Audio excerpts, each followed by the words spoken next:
Pike and Ned Price on a busy evening. Thanks for joining. Beyond France, we have much more on the American politics and policy ahead, including a debate over Donald Trump's shifting talk on Wall Street and a special report on my trip to a bar that says it is tapping the Trump resistance. The owners call it coup.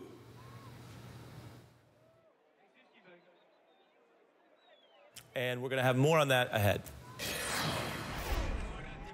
I know Wall Street. I know the people on Wall Street. Some of these Wall Street guys don't want to talk to me anymore. We're going to tax Wall Street. We're going to get rid of certain things. Well, Goldman Sachs. I know the guys at Goldman Sachs. I'm not going to let Wall Street get away with murder. Wall Street has caused tremendous problems for us. Donald Trump has long said he's willing to pick a fight with Wall Street, hammered that threat on the campaign trail, and he's revisited it in office. But the fight has not exactly arrived, which makes Trump's Wall Street policy look more like the guy outside the bar who keeps saying, "Hold me back," while he pretends to be tough. Now, here's the tough talker. It's a global power structure that is responsible for the economic decisions that have robbed our working class, stripped our country of its wealth, and put that money into the pockets of a handful of large corporations and political entities. But here's the record. The Trump administration watering down regulations for Wall Street passed after the crash, filling his administration with bankers from Goldman Sachs, at Treasury, the Economic Council, even the National Security Council, and now proposing a tax plan that would move benefits from the middle class up to the rich, especially the ultra-rich who pay the estate tax. It's the same tax bracket of mega donors that Trump says he doesn't need. Well, Goldman Sachs, I know the guys at Goldman Sachs, they have total control over him. Just like they have total control over Hillary Clinton. They have total. But they have no control. They have no control over Donald Trump. I don't want their money. I don't need their money.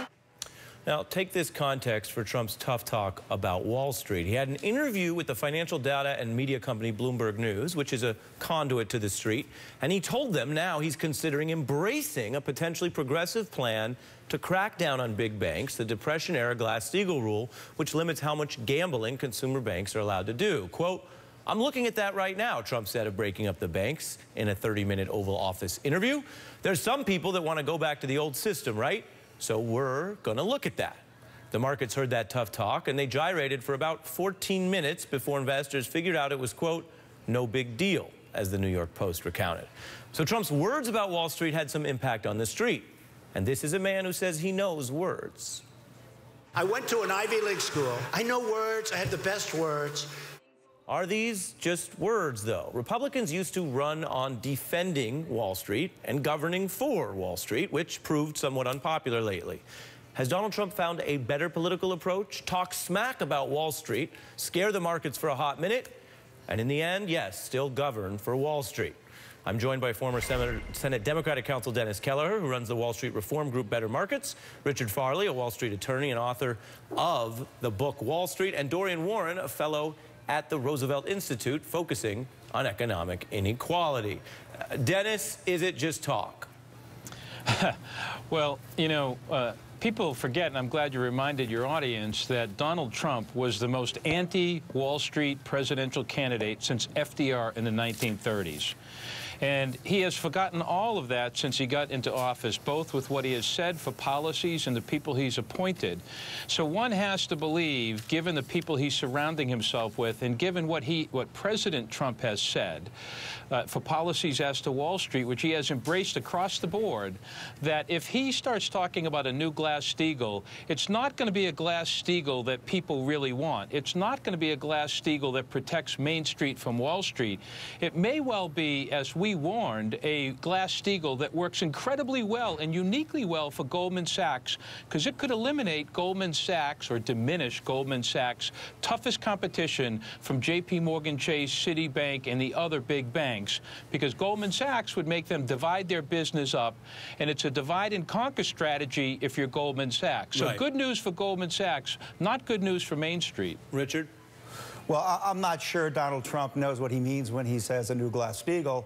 And if it resembles what's in the bipartisan Warren-Vetter bill, I think it's not going to accomplish very much either in terms of shrinking the size of the financial institutions, which I don't think is a good thing, or in terms of changing the activities that can be done with consumer deposits. Now, when Glass-Steagall was eliminated in 1999, that didn't really change what banks could do with insured deposits either. So I think taking a step back and saying, what would reinstituting Glass-Steagall actually do? It would prevent banks being under common ownership with investment banks. Well, another way to say it, Dorian, is that more rules to protect consumers' deposits would be better for people who aren't gamblers.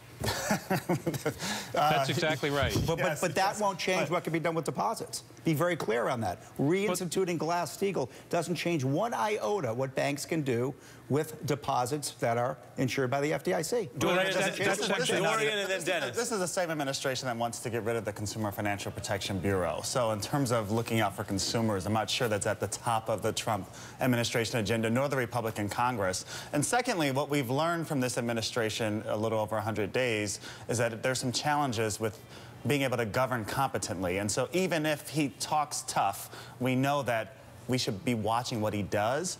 And any attempt to institute a 21st century Glass-Steagall will be dead on arrival in a Republican House. Dennis, go ahead. Well, let's be clear. This administration and this president has said repeatedly that they're going to get rid of financial reform and they're going to unleash the banking sector and Wall Street in particular. So nobody should believe anything that they say they're going to do on behalf of consumers, investors, or Main Street. That's point one. Point two is taking down Glass-Steagall had a tremendous impact on supersizing the banks. Indeed, the four biggest banks in 2008 were the result of merging and consolidating 44 banks from 1998 to 2008. They were supersized, they were highly leveraged, they became fragile, and they blew up.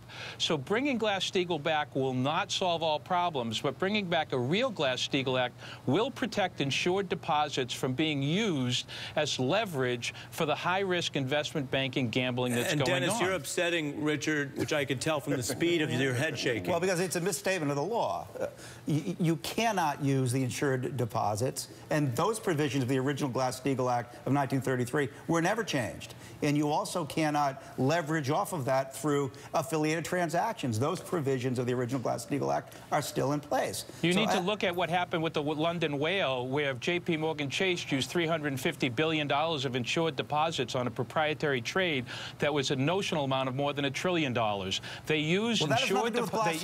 That has nothing to do with Glass-Steagall. But if you separate out the traditional banking where the deposits are protected from investment banking, then you keep the Volcker rule in place, you can't use that's different. The Volcker rule is different. It's not different. Oh, it most certainly is. The Volcker rule limits what banks can do with insured deposits. Glass-Steagall does not. Let me give Dorian a final word, because obviously strong emotions when it comes to money. People care about money. Well, accuracy. We care about accuracy. Remember, watch what he does, not what he says. I agree with that. Watch what the markets did, right? You said there's a little hiccup.